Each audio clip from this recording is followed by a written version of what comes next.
The UNESCO World Heritage Site of Palmyra in Syria is only the latest casualty in the destruction of the world's shared cultural legacy. But law enforcement sources and archaeologists tell CBS News what isn't being destroyed is sold on the black market. Clarissa Ward and her team went undercover to see for themselves. She's in London. Clarissa, good morning. Good morning. In Afghanistan, the Taliban funded itself with opium. In Colombia, rebels had coca. Syria and Iraq don't have narcotics. What they do have are antiquities. And over the course of a 6-month CBS investigation, we delved into how this precious cultural heritage is being exploited. From Syria to Iraq, ISIS has demolished precious artifacts and archaeological sites. But out of sight and off camera, what isn't being destroyed is being quietly sold in a black market that reaches Europe and even the U.S. To get a first-hand look at this underground world, our producer posed as a buyer and made contact with Omar, a Syrian living in Turkey who offers looted artifacts to international buyers.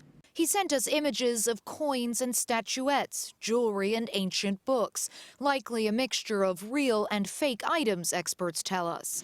Hi, Hamami. He claimed to have mosaics freshly ripped out of the ground in Syria.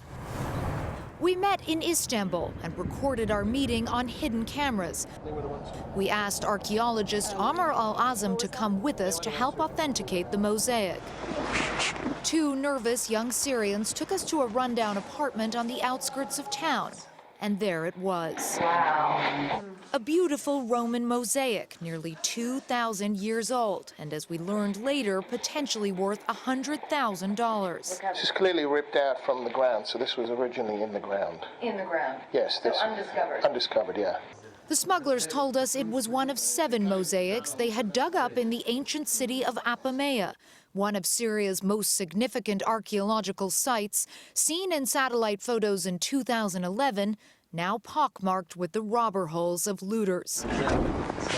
We moved to our van, where we were also offered Roman glass stolen from a tomb. The negotiating began. I need a rough price. I need a ballpark figure. $200,000 for the mosaic, they said, but that quickly dropped to $60,000. They were eager to get the illegal piece off their hands. Clearly, you know, this is part of the tragedy of the war in Syria. Syria has such a rich history and such a rich cultural heritage. And one that's being totally pillaged and destroyed. In Gaziantep, Turkey, near the Syrian border, we met Abu Walid, who told us he felt he had no choice but to loot and sell artifacts.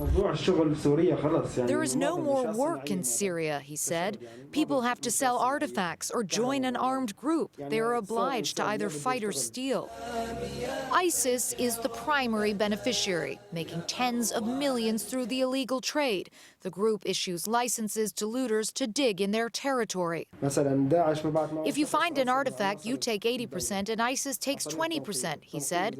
Or if the equipment belongs to ISIS, they take approximately 40 to 50% instead. The illegal traffic in looted antiquities is buying the bombs and the bullets that are killing so many. Colonel Matthew Bogdanos led the investigation into the looting of the Iraq National Museum in 2003.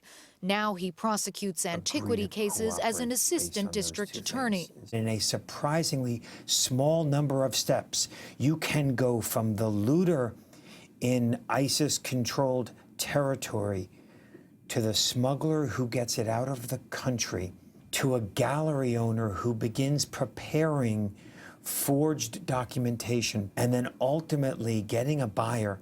Do you believe that artifacts that are being looted by ISIS or under the authority of ISIS are ending up in London, here in New York?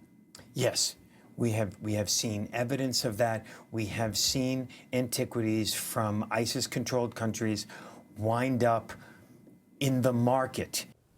CBS News has learned there are multiple ongoing investigations into ISIS-looted artifacts that have reached the U.S., but the cases are very difficult to prove because it's just so easy to forge documentation about the provenance and the authenticity of these objects. Gail?